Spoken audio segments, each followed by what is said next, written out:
Good morning. I am just going to press a few buttons. So many buttons to press. Good morning. How is everybody?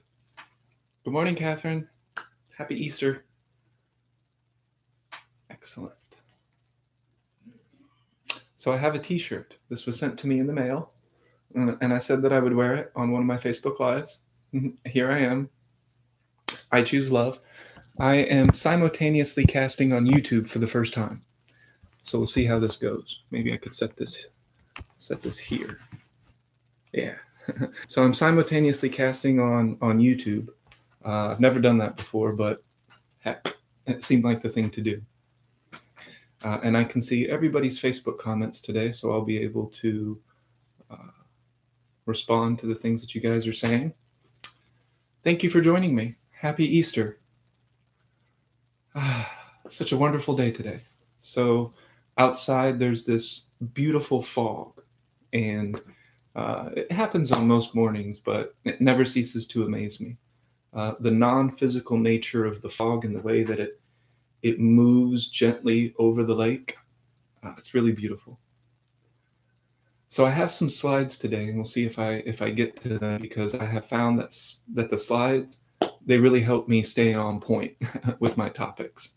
And that's nice, isn't it? Sometimes my Facebook Lives would go 2 hours and get a little off base.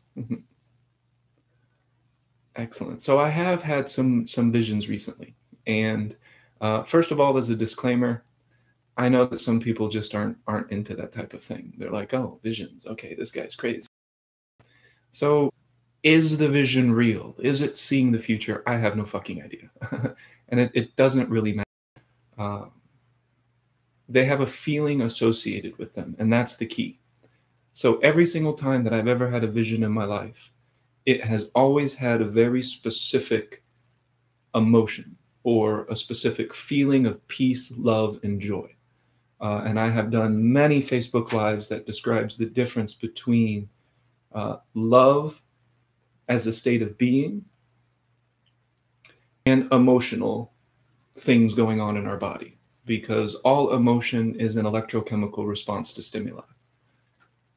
Love is a state of being. It requires no response. It requires no stimuli. It just is. It's there. It's accessible at all times. At any time, if you allow this connection, you will feel love. And not for this and not for that, but for all of this and all of that.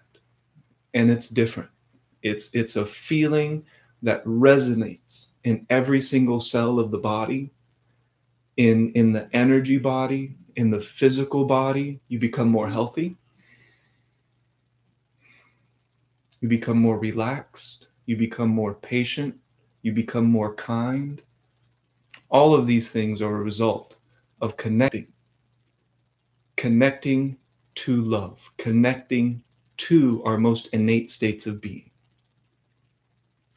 See if we have any comments yet. Good morning, Catherine. Thanks for joining me. Sarah, hello. Thank you for joining me. Just going to press a few buttons and yeah. There's always so many buttons to press. I don't know why. I'm not sure. I'm hoping that someday they'll create something to where I can just press one button and it will just go to everything. We'll see. Okay, so I'm going to talk about a little bit, or a lot of it, about the difference in our culture, the difference in our society between abstract ideology and embodiment, because there is a significant difference. What is the difference?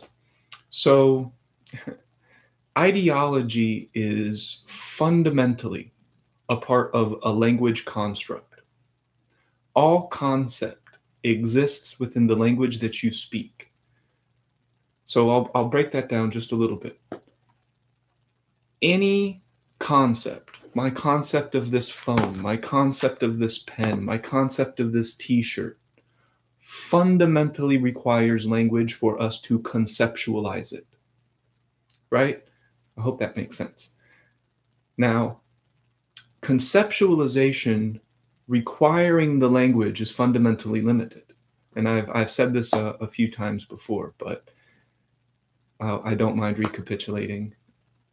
When we fundamentally attach and cling to a construct of concept, all concept, we are limiting ourselves to the language that we speak, because we can't invent new words without agreement and contextual definition.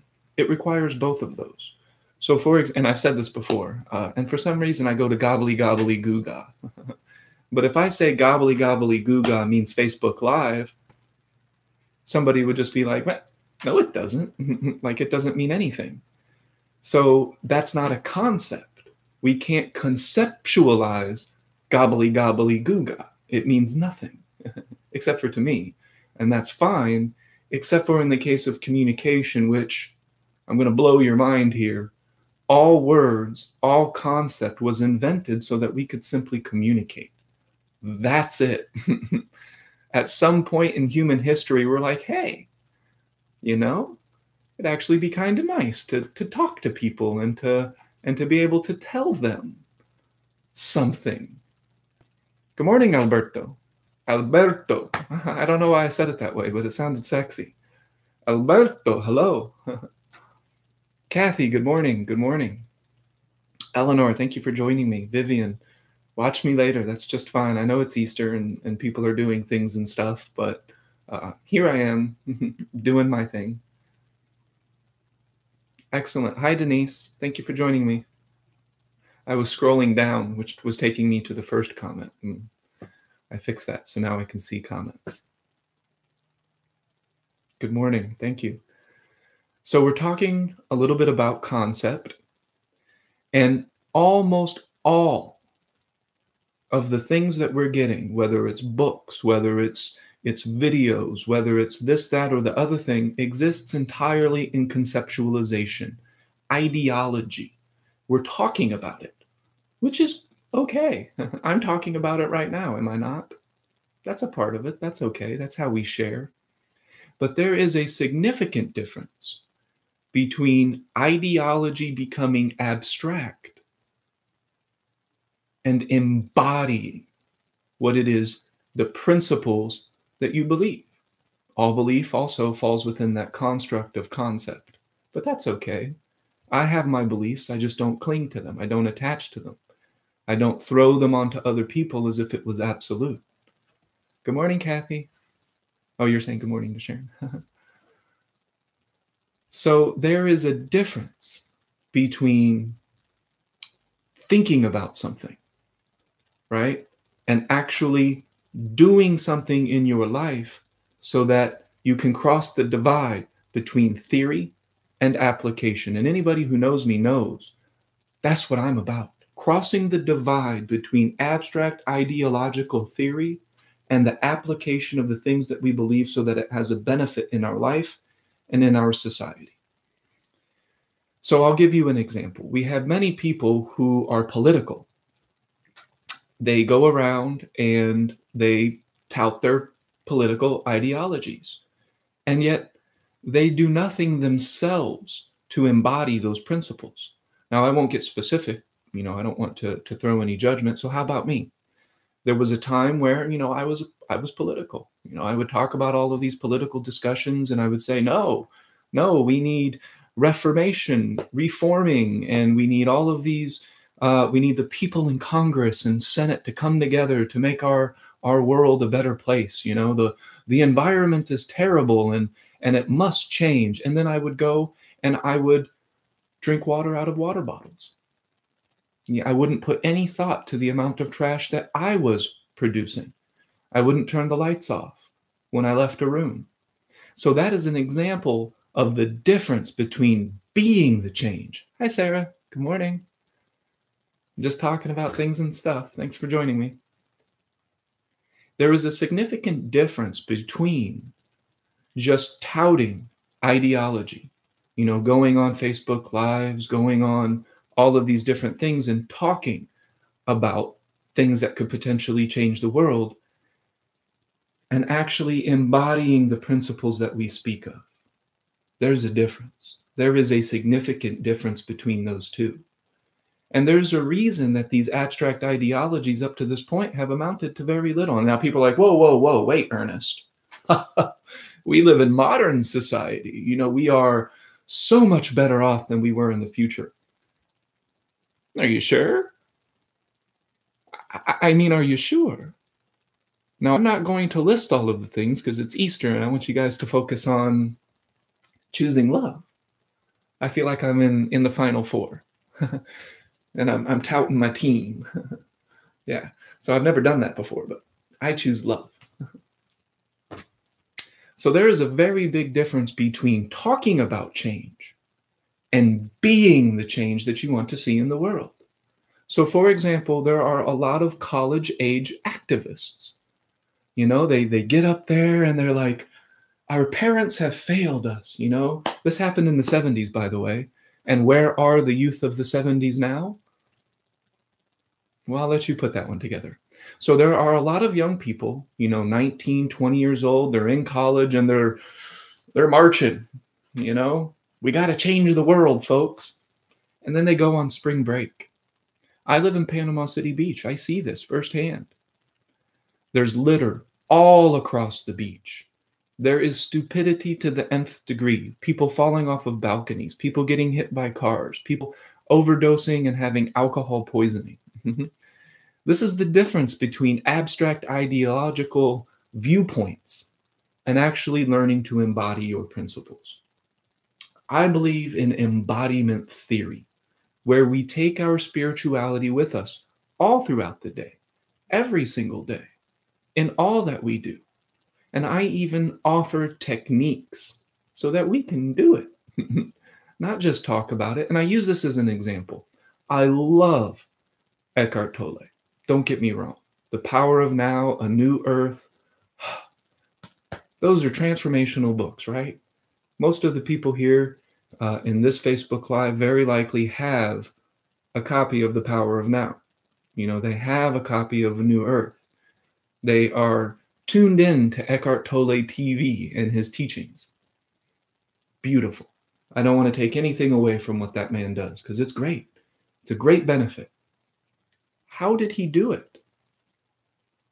In his book, The Power of Now, he went from nearly committing suicide to enlightenment overnight.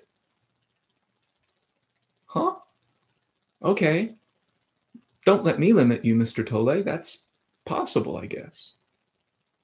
What does that do for me? You know, that's not happening. You know, I didn't just wake up one day. Let me write my book on spiritual enlightenment because now I am enlightened. Maybe that happened for Sir Tolle. It didn't happen for me. And I don't think that's happening for a lot of people who are watching this broadcast. I love these books. These books are amazing. There's so many books about books about books. So many words about words about words. It's going on and on and on and on. Hey, it's time for some real examples. It's time to go from abstract ideology to being the change that we want to see in the world, being the enlightenment to create the tradition of enlightenment. And there'll be naysayers. There are always going to be somebody out there that says that you can't, that that's not possible. You know, let me see what some of these comments are saying. Can you, it's a tough journey, no? It's only tough because we're making it tough, right? It's the thinking mind. It's the abstract ideology itself that's making it tough, as it doesn't work. You can read every single book under the sun. If you don't have techniques that you can apply all throughout the day, from sun up to sundown, from the time that you wake up to the time that you go to bed, you will have little or no lasting effect. So how many copies of The Power of Now have been sold? I don't know. I heard millions and millions. And out of those copies sold, how many have achieved what Eckhart Tolle has achieved? Enlightenment. Dissolving the construct of self, which he calls ego. So we have Dyer, we have Hayes, we have so many, Chopra. There's so many spiritual masters that are offering so much in terms of words. That's okay. That's a part of it. But we're entering something new, and I can feel it. I don't know if anybody out there can feel it, but I do. I tune in to the vibration of the universe. I can feel that we are on the verge of a very big shift, where we go from abstract ideology and say, hey, yeah, this isn't really working out so well. Talking about the change isn't being the change. Talking about enlightenment isn't being enlightened. Talking about meditation isn't learning.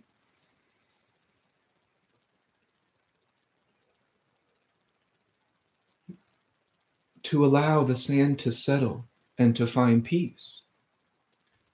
It's not just talking about these things that will make the difference. It's techniques. How do we embody our spirituality? And for anybody new watching, and I know that anybody who has been following me knows this already, but hey, I'm the reminder. I just remind everybody of what they already know, but I don't just give you dry information. How do we begin to embody our spirituality? Awareness, mindfulness, and enter what I have created. And actually, it's a co-creation. Everybody in the academy is helping me create it. Demonstratable evidence is demonstratable. The transcendental embodiment approach, using transcendental embodiment techniques. These are techniques. These are things that we can actually do. And it's not rigid. It's not, I'm going to tell you what you're going to do. You're going to do this, you're going to do this, and you're going to do this. And it's going to work. No. We follow the principles of the universe. We go with rather than against. For example, balance is power. I can't make that shit up. You can look up at the sun and see that being represented. Good morning, Michael. From the island of the practical in Manhattan, or wherever you're at currently, Long Island. It's Sunday, yeah, you're not in Manhattan.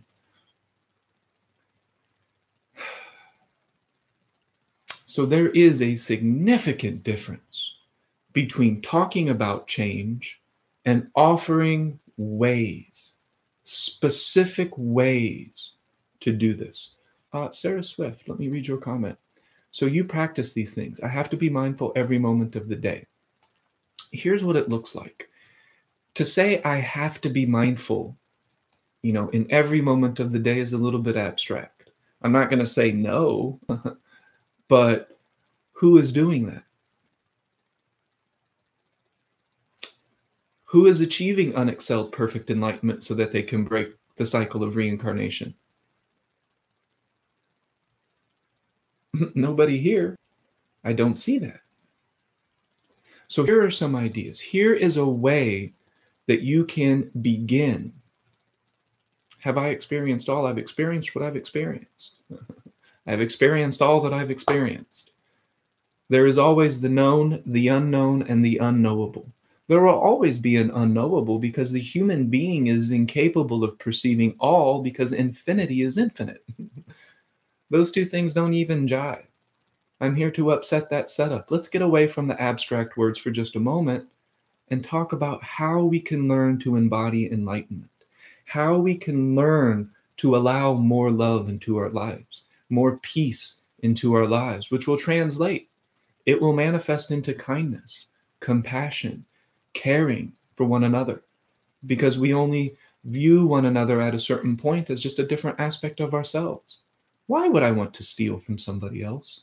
If they're just another aspect of me, how do I benefit from that? How does anybody benefit from that? So here are some ideas. And this is what worked for me, and it's working for most everybody who is doing these techniques. And the techniques are they're malleable. You can shape these techniques like clay into something that works for you. We dissolve habit. We dissolve routine with awareness, with mindfulness, and with choosing. We have a prefrontal cortex. We can override our anatomical nervous system. We can take the power of choice. We can choose love. That's not abstract. Now, when I say love, I don't mean a word that describes an emotion. I'm talking about opening up to our most true self.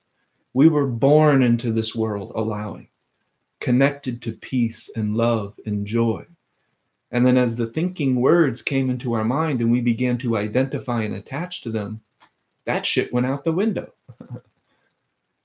It was gone. I am not talking about abstract ideological choosing love. I'm talking about here I am in this body, in this life, in this room, with this ceiling fan and these computers. Here I am. Now, where is my mind? Because that is the direction of everything. And I love to remind people that when you ask yourself where your mind is, you've just created the watcher. You have just disidentified from the stream of thought when you do that. When you say, where is your mind now?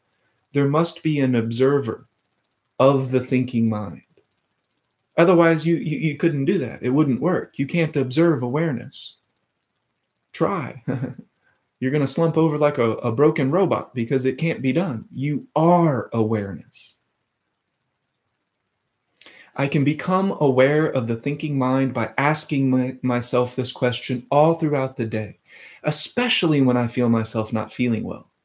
When I would start to feel anxiety rise, because anxiety rises. I'm not making that shit up, am I? Anybody who has ever felt anxious, isn't that how it works? Don't you feel the anxiety rising and starting to choke you?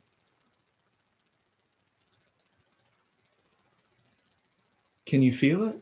When you feel that, say, whoa, whoa, whoa. Wait a second. Here I am. There's nothing threatening me right now. There's no lion, no bear, no person with a gun. Why is my brain causing this stimuli, causing this reaction to the stimuli of thinking? Oh, where is my mind? Oh, thinking that dumb shit again that creates anxious emotion. Okay. So what that was awareness. We interject awareness by saying presence. Here I am. That's presence. That's becoming present to the present moment. You've just tuned in to things happening now.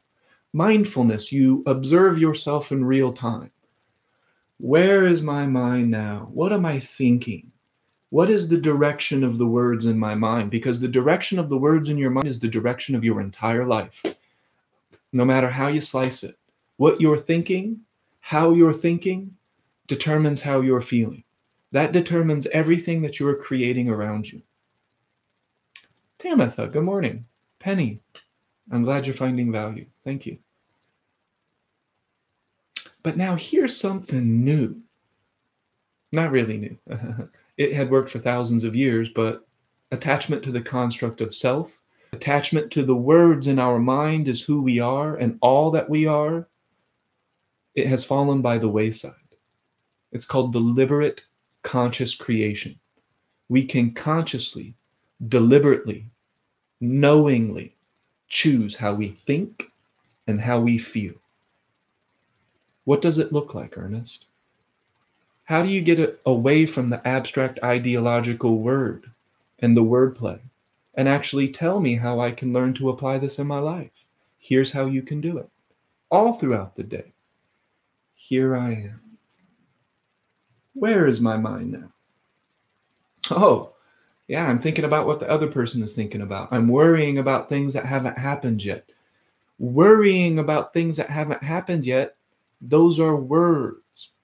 It's a repetitive stream of internal dialogue going in your mind over and over and over again. At a certain point, that shit doesn't serve you. How many times do you need to think the same repetitive thought before you change it? Before you decide it's not working out for you, it's not serving you? Well, it requires presence. It requires mindfulness, and it requires a deliberate choice. Alberto says, so what you're saying in some aspects, life is set. I didn't say that at all. Maybe if you could tell me where you got that from. So the universe is dynamic. The entire universe is fundamentally in a state of perpetual flow and movement. Very little, if anything, is set. So you can upset that setup. And this is how. This is how I did it. This is how it began. Of course, these techniques, they get a little bit more advanced. There's more things we can do. But I keep things pretty simple in Facebook Live. I also have some announcements and some other things to talk about. But so you can make this your own. You can find all kinds of ways to do this in a way that feels good for you. Because all you're doing, Alberto, all we're ever doing is remembering to choose, remembering to choose, remembering to choose. The language of the universe is simplicity. It is the human mind, concepts and words that make everything difficult. We're kicking ourselves in the face. But when you practice the art of allowing, notice the word practice. That means that there's something going on. Something is happening in order for you to practice anything. So all throughout the day, I would check into my experience. When I had anxiety that was leading me to drugs, alcohol, behaviors that didn't serve anybody, I said, no, no. My life means more to me than this bullshit that I'm going through, that I'm putting myself through. So I took it from abstract ideology and I stopped making excuses. I started taking responsibility for my own life and my own mind. The words and the stream of thought, I took responsibility for that. And I started to change it. And I would do it all throughout the day. Sometimes silently, sometimes out loud. There was a certain point that I didn't care. I was more concerned with the evolution of my consciousness than what somebody else was thinking about me talking to myself. Because guess what? Most people are talking to themselves anyway. They're just not doing it out loud. They're questioning themselves. Oh, why did I do that? Why? Why can't you get this straight? You're talking to yourself. Who are you asking? It's a lot like biting at your teeth or chasing your tail. At the end of the day, you just did a bunch of circles. That's not real change. Going from one type of thinking to another type of thinking is just thinking. That is abstract ideology. There's very little benefit long-term in that. Yeah, you might feel good for a little while, like when you come back from a retreat, when you come back from church or something like that, you're like, woo, man, mind blown. I feel great. Everything is going to be different. Well, what happens? You go back to your job. You go back to what I call the island of the practical. And then eventually it loses the energy that it needed to exist. What keeps it alive? What keeps it going? What keeps it growing? Your awareness. Wherever you place your awareness, it will grow, whether you're doing it consciously or unconsciously. Wherever you place your awareness, that will grow. If you place your awareness on politics, you're probably going to get irritated a lot. You're probably going to have a lot of fighting inside of yourself if that's all you do. I don't recommend stopping thought in the beginning, Sarah. I recommend redirecting thought. Let me tell you exactly how to do it. All throughout the day, especially when you feel yourself not feeling well, when you feel the anxiety or the depression starting to take hold and grasp you, here I am. Where is my mind now? Thinking dumb shit. Change it. How do you change it? I invented something that I call the rule of three. Strategically, write this down, Sarah. Record this. Strategically, deliberately, with intention and awareness, choosing to place your awareness somewhere. So here's what it would look like. When my anxiety had already reached the point that it was choking me and it felt like it was suffocating me, I would say, where is my mind now? Okay, yeah, I see it. I see it. I can see the thoughts. I can see the patterns. Here's number one, smooth breathing, deliberately, intentfully, and with awareness, placing my attention on my breath. That's number one. Number two, movement. This takes awareness to do. I don't just walk around. No, I have to choose to put those two together. That's two things. I put those two things together, right? I just put breath and movement together in the moment, here, now, all throughout the day if necessary. That's two aspects I call tricks of attention. We're tricking our attention into something better, into something that serves us, and out of those anxious states. Now here's number three. I would tell myself a mantra. Now that allows the thinking mind to continue, but in a way that serves me. So rather than taking things from 500 miles an hour to zero, because quite frankly, if you were able to do that, you never would have got to 500 miles an hour in the first place. You never would have got the thoughts to that level if you were able to take it from 500 to zero. That's a skillful technique. So I would change it with three aspects of my awareness. The number three, I would tell myself a mantra. And these can be very unique to you. You can say whatever you want to that makes you feel different than the direction you were just going. I like the movie The Matrix in the year 2000, 2010. So it would look a little like this. I would feel the anxiety rising. By then it was too late. Alberto, I'll teach you how to catch it before it ever arises. I call that the background trick of attention. I call it maintaining a trick of attention. What is a trick of attention? Deliberately, intentfully, and with awareness, choosing to place your mind somewhere. Where? You decide. I'm not here to tell you how to do that. I'm here to tell you the principles and the laws of the universe, to remind you of those things. Where is my mind now? Oh, yep. There it goes again. Comparing, contrasting, labeling, judging, worrying, all of those things. It's back because I'm thinking it into existence. And the thinking causes. The thinking is the stimuli for the electrochemical response that we call emotion. Your brain doesn't know the difference. When you think these things into existence, your brain doesn't know that there is no real threat, that there is really nothing in your immediate experience to be anxious about, that you're creating that as a machination of your mind. Your brain doesn't know. So here's number three. 3 tricks of attention in order to dissolve and redirect anxious thought, depressing thought, thought that has built momentum. Here's how I did it.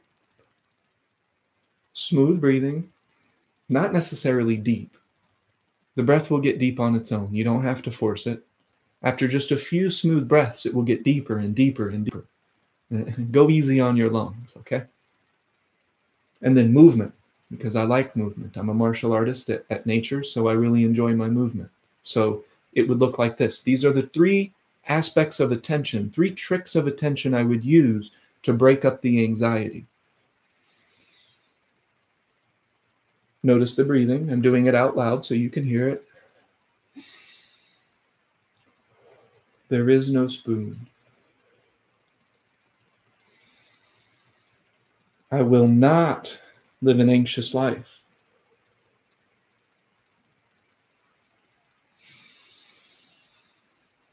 Not today. I'm not going to think those anxious thoughts today. Not in this moment, not ever again. I am powerful beyond measure with capability of self-healing. I don't need anybody. I am the I am. I am the master of the universe. I am a creator. I am all of this. Oh, and then before you know it, the anxiety is relaxed a little bit.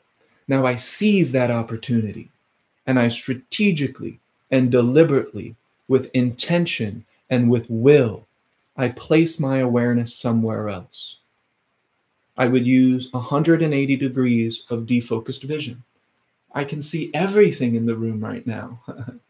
The mind is used to focusing on things. Now, what is it doing, Ernest? Why is it working? Why is this shit you're touting? How does it work? Why does it work? Because it breaks up the mind's patterns. Most people are stuck in repetitive, debilitating patterns. The mind is stuck in cycles. It's just going in feedback loops. The synaptic connections are just going in circles and circles and circles. That's the cause. That's the reason. We can break those patterns up. I would look at shadows. People would be like, Ernest, why are you looking at shadows? Because the mind, the prefrontal cortex, is more of a filtering mechanism than anything else.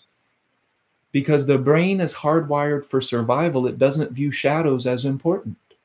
How often do you place your attention on the beautiful sky? I mean, sometimes it may grab your attention, but how often do you do that? If all of a sudden there were predators in the sky that were coming down and snatching people up, all of a sudden the brain would start to value the sky much more. We'd be like meerkats. We'd step out the door and be like,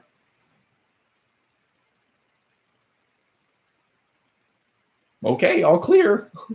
Let's say that there were aliens creeping in the shadows. All of a sudden, the brain would become much more aware of shadows. We would be looking at them. We would be investigating them. Because the mind is fundamentally hardwired for survival. Guess what? You are a carbon-based biological entity as well as all of this.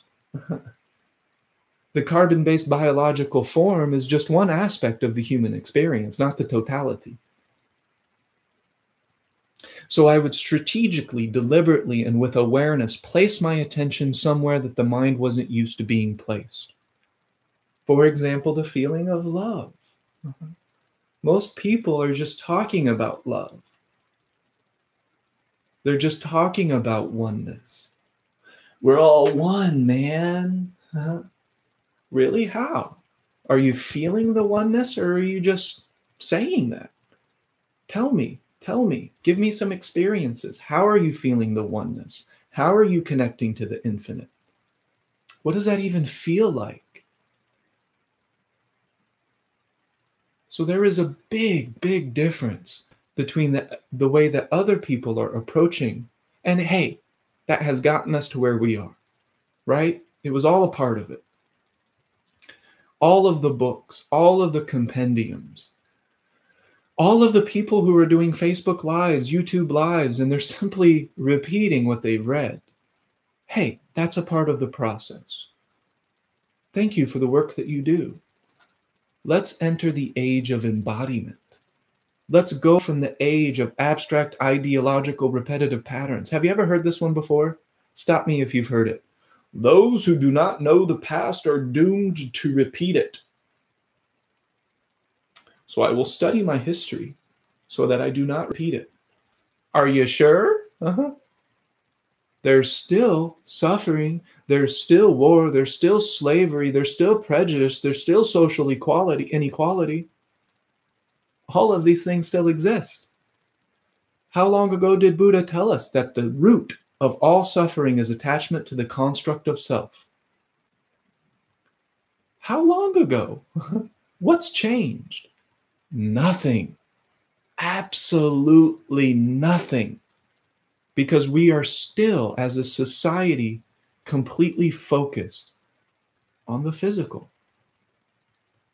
We don't go from abstract ideological to things that we can do all throughout the day. Why? Because of religions that tell us that we're not good enough. Religious systems that tell us that we're born into suffering, that we're born imperfect and incomplete. What? That makes no sense. There's no real reason to believe any of that. There are people who, only human.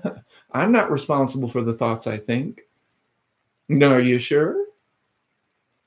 Can you take responsibility for your mind? Can you take responsibility for the things going through your mind, through the words, the comparing, the contrasting, the judging, the habits, the patterns? Yes, you can. You can change it. I've offered many techniques. These techniques are working. There are many people with long-term debilitating psychological suffering, and they aren't suffering as much anymore. It's not as debilitating. They're finding a way out. They are finding freedom, real freedom, the freedom to think beyond what society will allow, the freedom to feel beyond what society will allow, the freedom to perceive this life experience beyond what society will allow. You choose love by choosing it in this moment, not abstract. You don't put it on a shelf somewhere and then go about your daily activities not feeling it. Do you feel love? So we go from just where is my mind now to being a little bit more specific, a little bit more deliberate with that question. Where is my mind now? And do I feel love? If not, you can change it. You have that power. Don't let anybody limit you and tell you that you can't. You don't need to go into synaptic connections and find the root, the day that you created the initial psychological suffering. That's not necessary. The only thing that is sustaining it is your response to stimuli, usually thoughts, sometimes things happening outside in your environment. Awareness can dissolve it all. The power of your awareness and choosing love. You can dissolve it all. Where you place your awareness, wherever you place your awareness, that will grow. If you place your awareness on miserable things, misery will grow. And this is unconscious or conscious, by the way, you may not necessarily be choosing to place your awareness in these, and in most cases, people are not. Of the 7 billion people on Earth, 6.999 billion are not choosing deliberately where their mind goes, the direction of their mind. How do I know? Well, look around. Look at the world we're living in today. But I feel a change.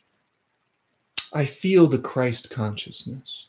I feel a shift happening where people really want to go away from this abstract ideology, where we just go to church on Sunday, feel good for a day, and then go back to the shit. Go back to the labeling, go back to the judging, go back to the angry, go back to this, go back to that. No. We don't have to. You can. If that's the life that you want to live, hey, don't let me take the wind out of your sails. You do you. That's okay. Sarah says, I think you have to really feel self-love. There's only one kind of love, Sarah. There's only one kind of love. You are either feeling it or you are not. Now, what most people talk about when they say self-love is just appreciating yourself, appreciating your physicality, appreciating your mind, how it is. That type of appreciation leads to the connection. That type of appreciation leads to the feeling. We can't describe love, not in any good way. We can't describe awareness, not in any good way, because we are it. You can't step outside of awareness to observe awareness. You can't step outside of love to observe love. It is the fabric of the cosmos. It is the language of the universe.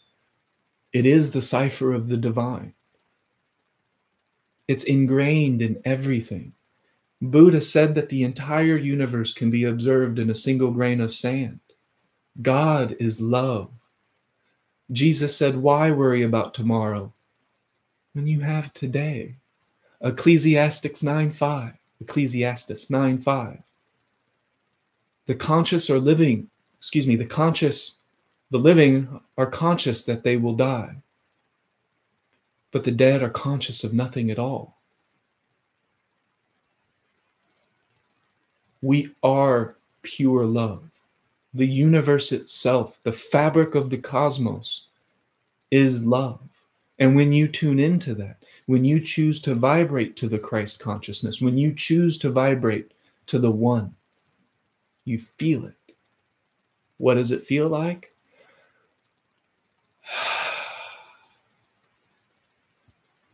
Deep appreciation. And when we really want to describe how it feels, well, we have to turn to art. We have to turn to song. We have to turn to poetry, painting, dancing. It's the only way that we can express true love, because words are never going to cut it. There is no dry definition, because we cannot step outside of it to put it into concept. Concept is a construct that is limited. It's limited to the language that you speak. It's limited. Love is unlimited. Love is without boundary. All of this, all of it, we make it much harder than it needs to be, Angela, because we get attached. We get attached to words, specifically the words going through our mind. When you see something beautiful, you don't think about it, you feel it, you connect. When you hear that piece of music that's just, oh, that's sexy, like I feel that. You don't think about it. A Tai Chi practitioner who's in flow, who's in wu wei, actionless action, they're just moving with the flow of the universe. They're not thinking about it. When you're saving somebody's life in an emergency, you're not thinking about it. Thinking about it slows you down. Thinking about it breaks the flow of energy. Now thinking has a purpose, right? We invented language again, I digress, for a reason. So whoever invented language is just like, why did you have to attach to it? Why do you have to cling to the stream of words going through your mind as who you are?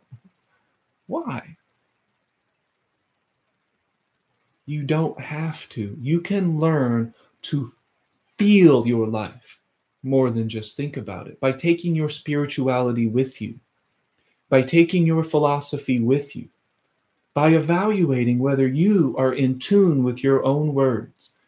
How many people go around talking about love and peace and joy, and then they get pissed off, they get angry, and they argue about it?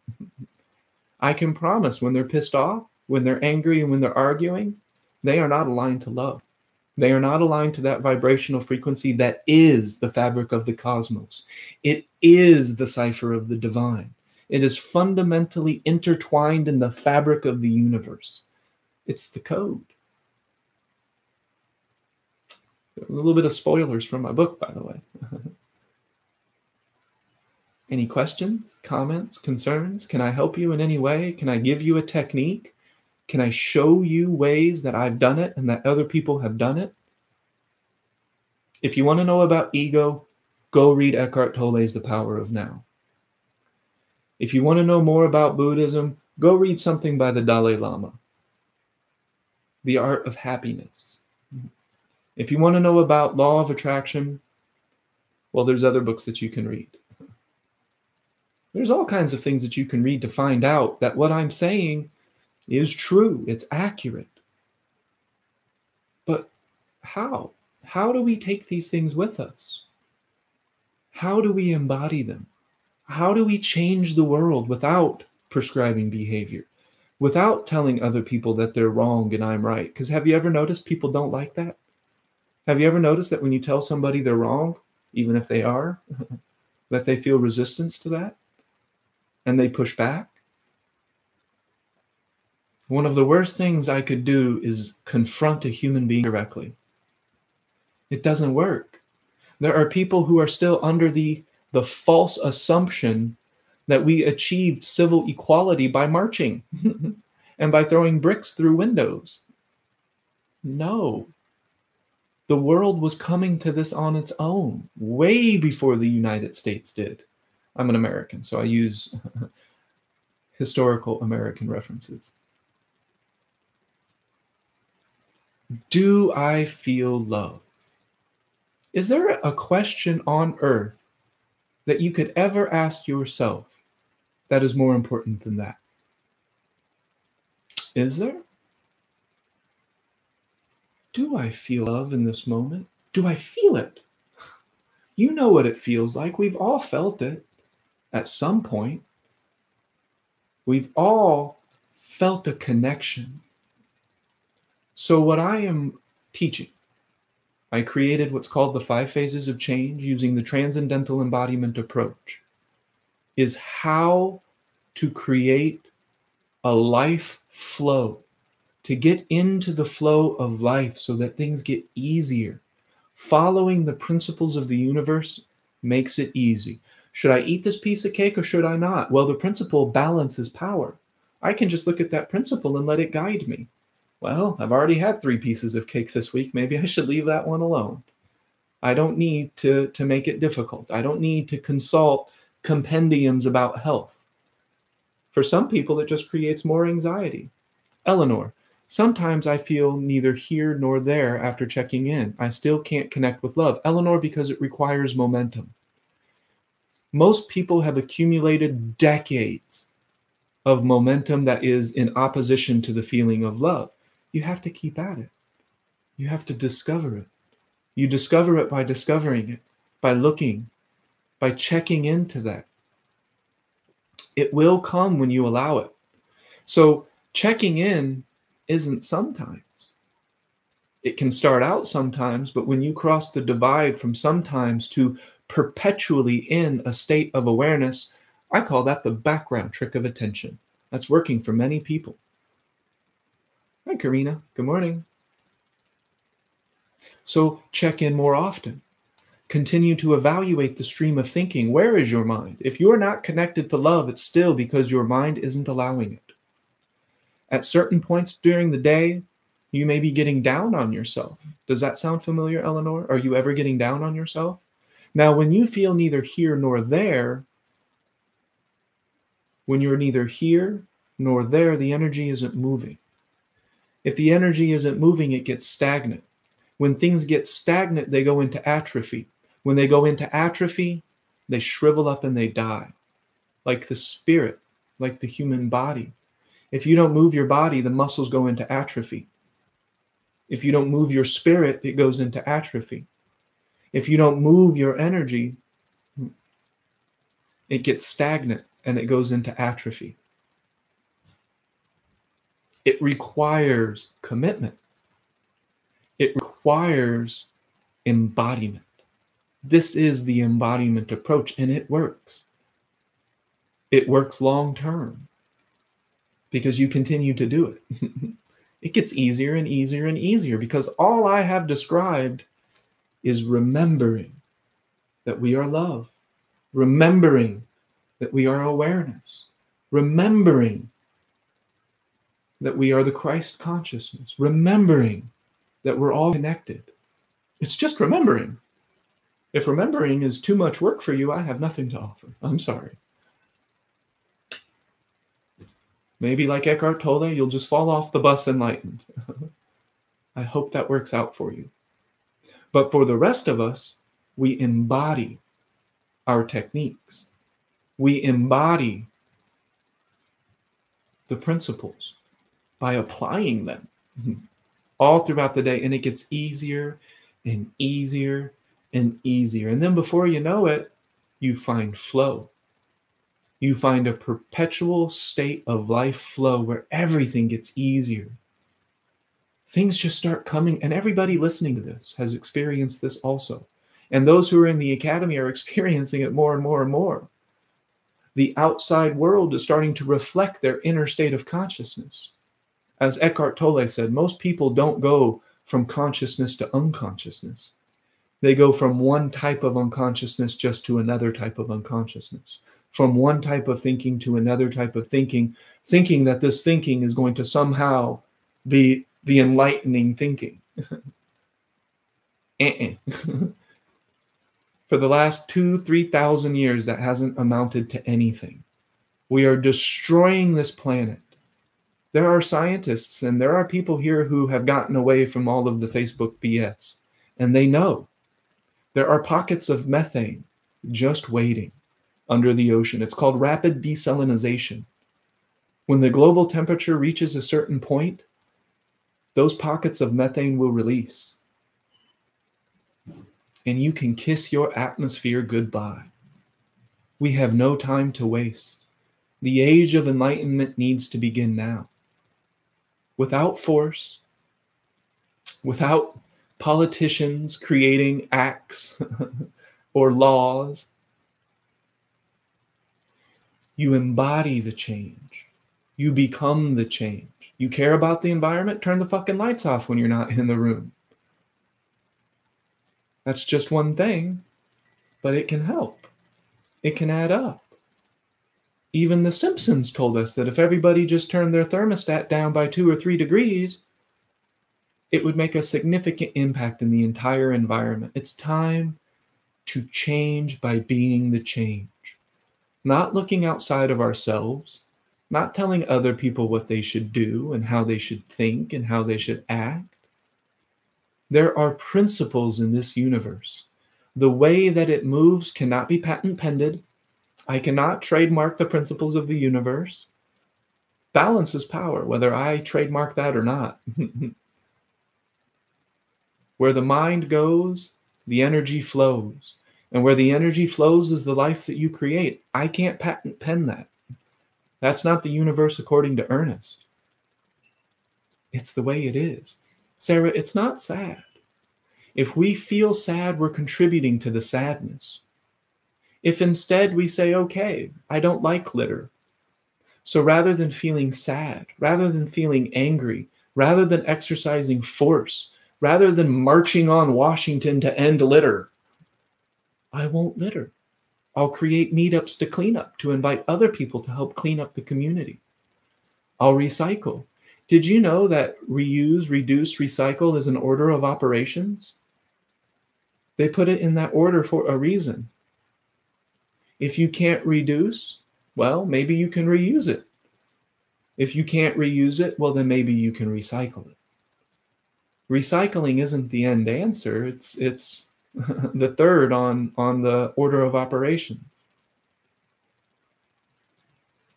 Angela, I just used that one example. I don't know what else it says. I know that there are people who will resonate with this. And I know that there are Facebook trolls who don't care about what I'm talking. They just see that there's a certain amount of people watching and they see that as an opportunity to exploit that. There are people who will drop angry faces when I'm talking about love. Hey, that's okay. There's 7 billion people in the world. Probably more. Not everybody is going to get this now. You know, every time I read a book, every time I pick up one of my classics, I learn something new. Not because the book has changed, but because I have changed. And I see new things. And I see more. If you want lasting change in this world, be the change. Don't just talk about it. You know, there are so many people who are talking about these things, transdimensionally leveling up, you know, finding all of these different techniques and things to go deeper and deeper and deeper. Where is your mind now? You still can't tell me that. There are still people who litter. There are still people who think that it's okay to throw your shit out the window and onto the ground. And we're talking about the things that people are talking about. Let's just get back to the basics, folks. Let's bring it down a couple notches. I took a picture. They're building They're building a new structure in Panama City Beach, and these things get like 27, 30 stories tall. Have you ever noticed that when they're building a new building, they cover it up? They first build a wall so you can't see them build the base, because the basics aren't sexy. It doesn't sell. If I said, hey, everybody, let's just get back to the basics, they'll be like, oh, that's old news. No, it's the base. If you want your tower to grow tall, we need a strong base. I'm tearing down the walls. I'm writing new maps. Who are the explorers writing new maps? Who are the trailblazers forging new trails? Or are we just supposed to repeat the mistakes of the past, thinking that just because we learned a little bit of history, that we're no longer going to repeat it? Are you sure? Because I don't see that. I see a world that is on the verge of complete self-annihilation. But I choose not to focus on that. That's why my Facebook Lives don't attack the construct of other and the construct of society. I don't attack those things. I don't attack anything except for the construct of self. The illusions that we have placed around ourselves that just simply have no tangible aspect to them. Where is your mind now, and do you feel love? Try it. Try checking in and asking yourself that question. And when you can answer the question no, change it. Look around. What can you appreciate? What about this breath? How often have we forgotten how wonderful this breath is? You know, people would make fun of me and say, Ernest, it's just rain. Why are you running outside to observe something that is just so simple? Because it's not. It's not that simple, yet it is. It's beautiful. There's a non-physical aspect to everything. If you understood the process of rain, you wouldn't take it for granted. Rain requires an impurity. Sometimes that impurity is stardust. It requires the impurity to crystallize. Once it crystallizes, it gains mass. Once it gains mass, it starts to fall. Once it starts to fall, it melts. Once it melts, it becomes rain. Sometimes stardust is literally falling on you. And we're just supposed to brush that off as just another eh. Why? Where is our mind now? Can we embodiment techniques that cross the divide between theory and application? Because the techniques do not work by the technique alone, but the amount of awareness and effort you put into them. I didn't go to hypnosis to end my anxiety or the habitual patterns of thinking which led to habitual behaviors. No, I took responsibility for my mind. I took responsibility for my life. I took responsibility for everything that I put out there into the universe. I became aware of it. I started to observe it. I started to find patterns that did not serve me, arguing, debating. Do you see how these things don't really make any difference in the end if you don't embody your own spirituality? If you don't embody your own beliefs, you're just talking shit. And that shit gets deep. Some of us, we need really tall boots. And then there's some people who will say, no, we'll never have an enlightened society, Ernest. No, we cannot ever become the master gardeners of our mind. No, that's impossible. No, you can't do it. No, you have to break your body to have a chance at reining in the untethered mind. Are you sure? No, maybe you haven't been able to yet, but I can. You can. Everybody here can. It may seem difficult in the beginning because you're not used to doing it. When you start playing the piano, it seems difficult in the beginning. When you start anything, it seems difficult in the beginning because your mind is not used to creating those synaptic connections. Your mind is used to cycles. How much of your behavior is cyclical? Observe that. Observe your behavior. Don't judge it. Don't get down on yourself.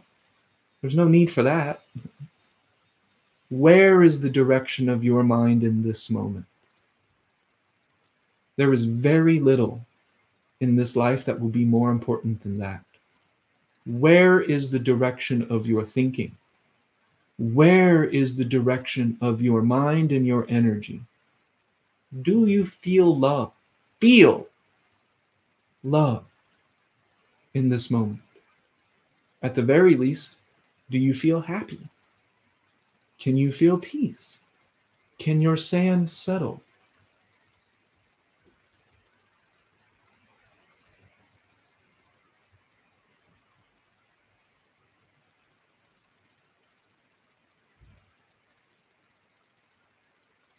Can it?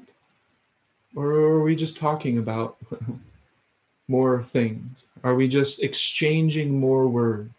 Are we just expecting Washington and politicians and presidents to solve our problems for us? Our problems. We're creating it.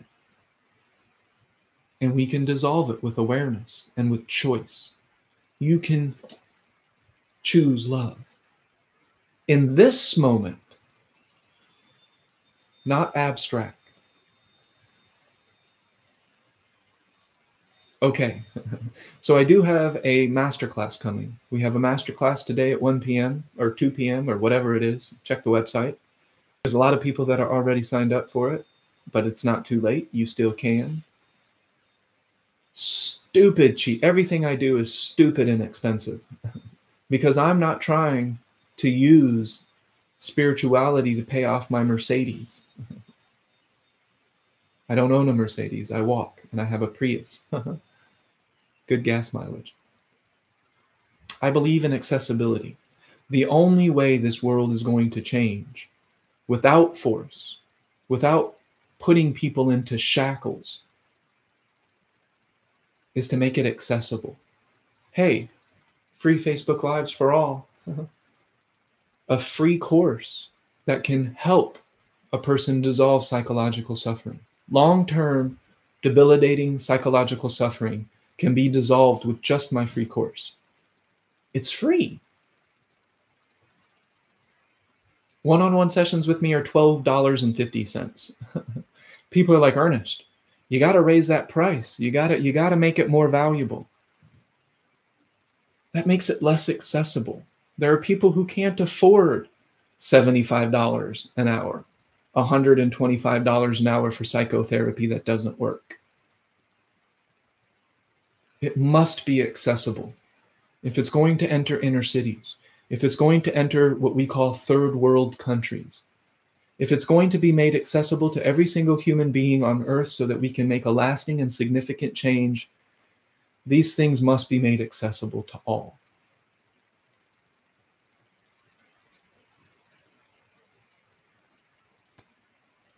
So here's a couple categories. I want to list the categories of my book. So you're more than welcome to leave the Facebook Live if you're not interested in my writing. So my first book, it will be out in an ebook, and it will come out May 7th.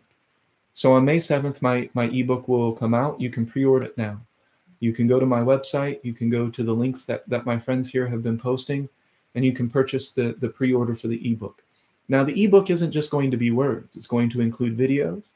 It's going to include pictures.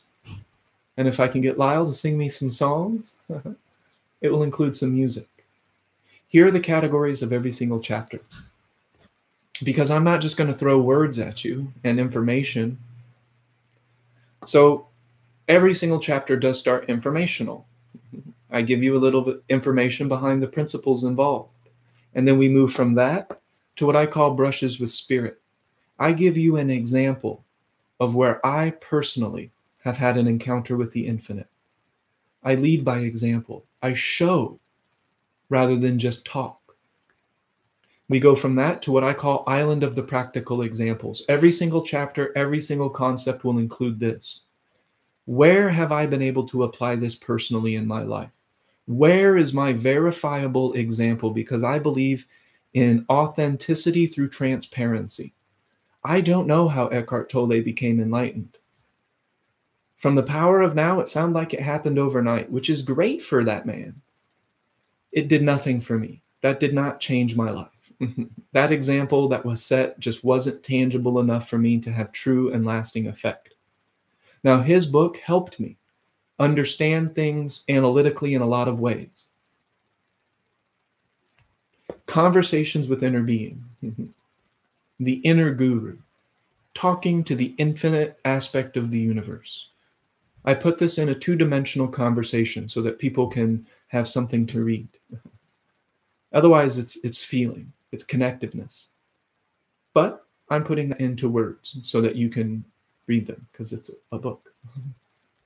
I include my visions. I shared one today.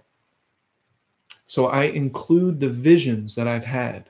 And now, are these visions seeing the future? I don't know. It's not relevant. The key aspect of every vision I've ever had was the feeling. I can now find the feeling because of the visions I had and am still having. So does that mean that, I'm seeing the future? Stop. Recapitulations. So recapitulations is where I look back to help me understand exactly where I am. So I will go over the principle again, just to make the principles more clear, because it is the principles that, when applied, will create lasting change. Not just talking about it. When applied, what does that imply? That you have to actually do it. That there is always the step right in front of us. When is the step right in front of us? In the ever-present now. You have never experienced the future or the past because it doesn't exist. You have only existed in the present moment, even if your mind is habitually lost in future thinking. You're still doing it now. Even if your mind is habitually not taking responsibility for the things that you've done in the past, creating depression and sadness, you're still doing it now. You have never escaped the present moment. Sorry, not sorry. And then the toolbox. Every single chapter will offer techniques. And these techniques are not rigid. You can do them in your own way. I have recommended what I call the quote card. I used to take quotes with me all throughout the day and check into them. I would read them on index cards. Lyle Jackson still has several in his wallet that he carries around from 2011. So these quote cards, you can put whatever you want. They can be religious quotes, other spiritual quotes. They could be one word. It could be a picture. What you put on that card is less significant than you checking into it and finding the feeling. How does that quote make you feel? So I'll fill every single chapter of my book with tools, things that people can actually use rather than just explaining stuff, explaining in a very dry way what the ego is. Well, that's already been done. Explaining how we're creating a life and our life situation with our mind. But that's been done already. I'm not here to reinvent the wheel. I'm here to offer something new, something authentic.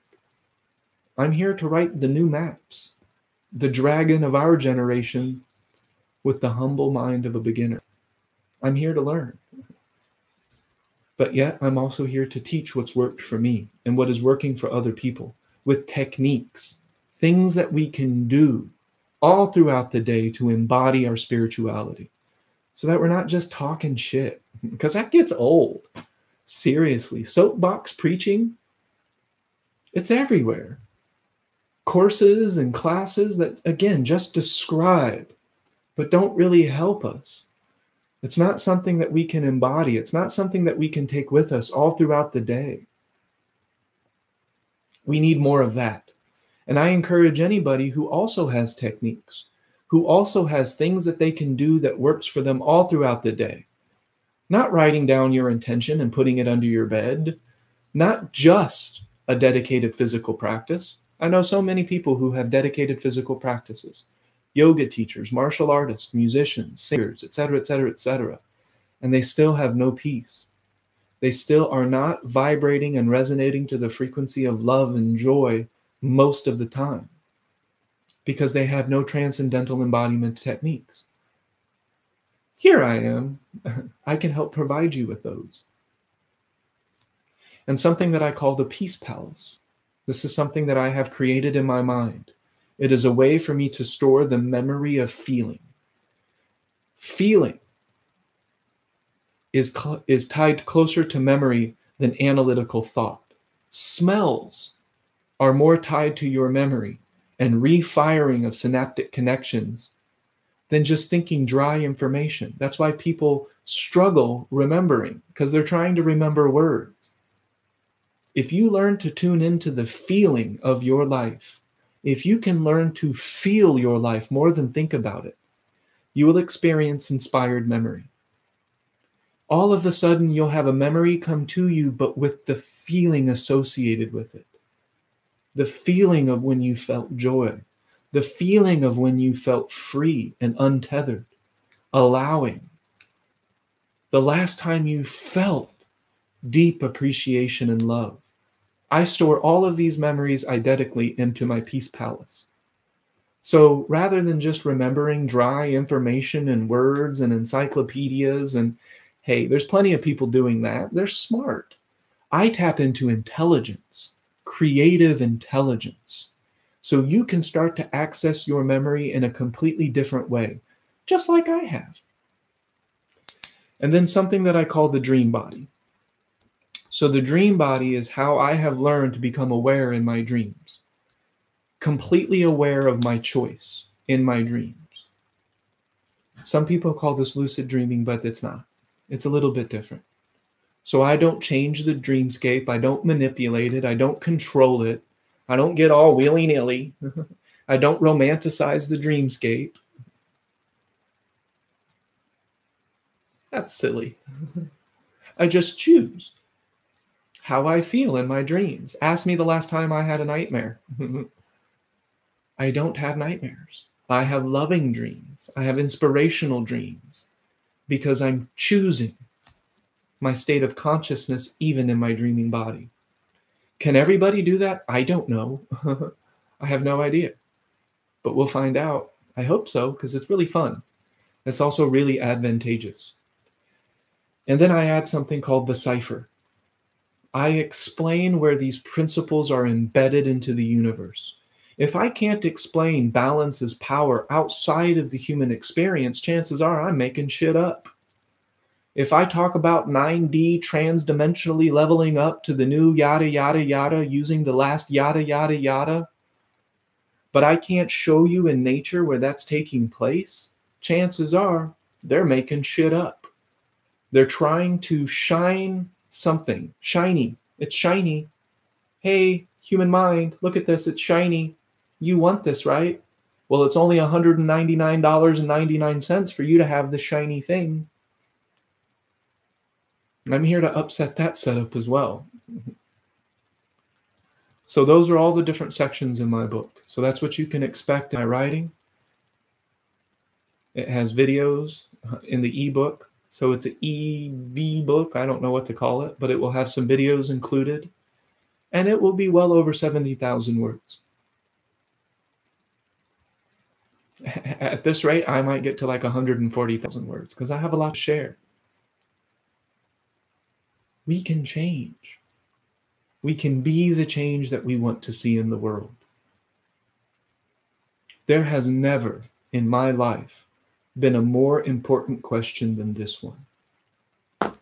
Where is my mind, and do I feel love? If the answer is yes, believe me, everything else is falling into alignment. There's no worry if the answer is yes. There's no jealousy, struggling, strife, or anger if the answer is yes. If the answer is yes, that means that I have connected.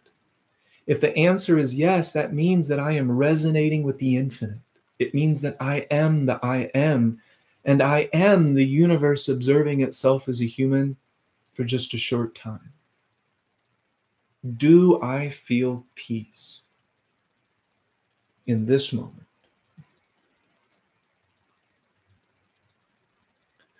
Do I feel love and appreciation for all of this and none of this at the same time in this moment? If the answer is no, you can change it. But if the answer is yes, you'll just feel it. You won't have to think about it. You won't have to categorize this and place it into the construct of language, into the construct of concept, because all language and concept is limited to the language you speak. All language is fundamentally limited to agreement and contextual definition. You have to be defining something. There is always the known, and that's only what we think we know. And there is the unknown, that which we don't know yet, and the unknowable, what we cannot know because we are it. We cannot step outside of love to observe it because we are it. That's why it's so hard to describe how it feels. Instead, we show you through art, through movement, through Facebook Lives. Okay, so that is my Easter Sunday Facebook Live, YouTube Live. I don't think I got any viewers because I don't know how that works. I've never done a Facebook Live before. I do have a Facebook channel, but whatever. I'm not really into social media and sharing and all that type of stuff. So I just do Facebook Lives. And if you find benefit, great. I love you guys. This is not abstract ideological bullshit. I feel it. Here. Here. Here.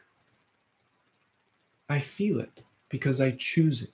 I choose to check into my experience and choose love. And it's changing my life. Those who know me see it.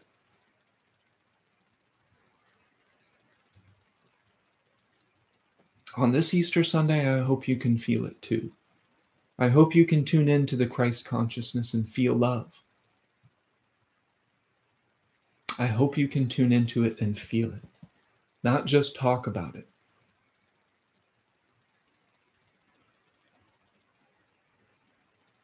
Okay, I'll see you guys later.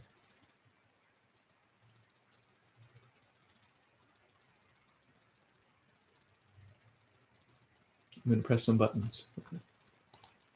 Bye.